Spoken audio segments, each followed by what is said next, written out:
Nii, Temperance Reel koos saatega. Kõige lihtsam saate variant on sellised.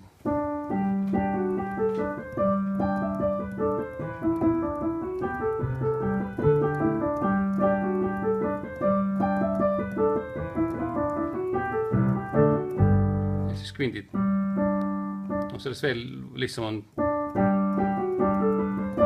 See on rütmiliselt igav.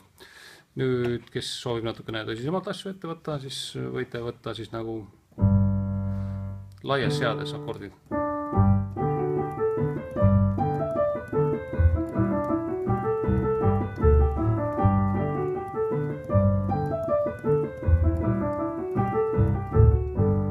Ja B-osa mängin